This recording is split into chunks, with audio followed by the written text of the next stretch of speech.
U.S. formally proposes scrapping Obama's carbon-cutting plan. Washington/New York, Reuters. The head of the U.S. Environmental Protection Agency formally proposed on Tuesday to scrap the agency's Obama-era plan to reduce greenhouse gas emissions from power plants, as the Trump administration seeks to slash fossil fuel regulation. EPA Administrator Scott Pruitt issued a notice that the agency intended to repeal the Clean Power Plan, which it said relied on controversial calculations of economic costs and benefits. The agency said it is committed to righting the wrongs of the Obama administration by cleaning the regulatory slate.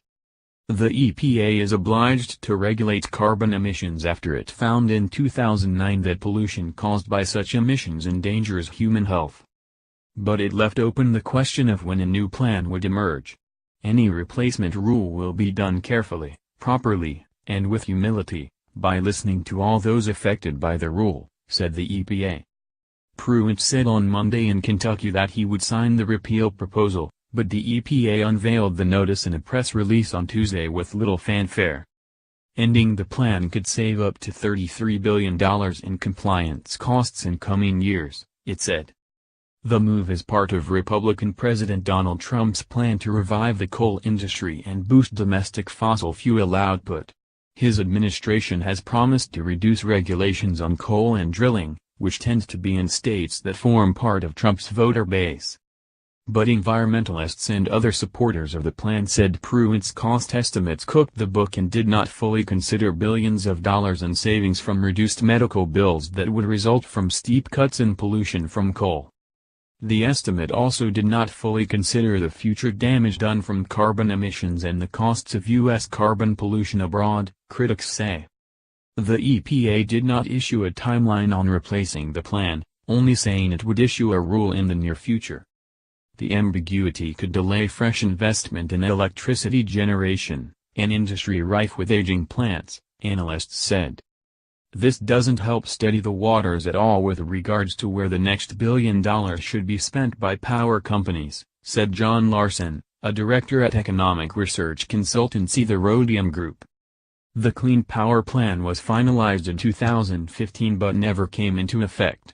Last year, the Supreme Court put the brakes on it after energy-producing states complained the EPA had exceeded its legal reach.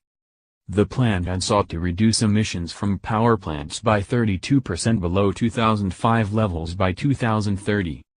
Pruitt said the plan went beyond the law by forcing plants to take action to cut emissions not just at the plants but also outside the fence line, for instance, by investing in renewable energy.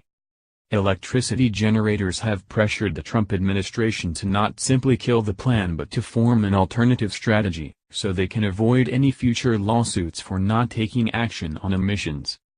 An alternative plan could require plants to make boilers more efficient, for instance, but that could result in fewer overall emissions reductions, environmentalists say.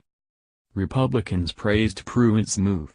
Senator John Barrasso, chairman of the Senate's Environment Committee, said the Clean Power Plan would have hurt energy workers in his state of Wyoming, the country's top coal producer. David Doniger, a lawyer at nonprofit environmental group the Natural Resources Defense Council, said it would put Americans in greater danger from extreme weather and particulate pollution from coal plants, linked to heart and lung problems. Doniger said Tuesday's action would trigger a legal battle, and promised to take Pruitt and his dirty power plan to court. Reporting by Timothy Gardner and Emily Flitter, editing by Rosalba O'Brien.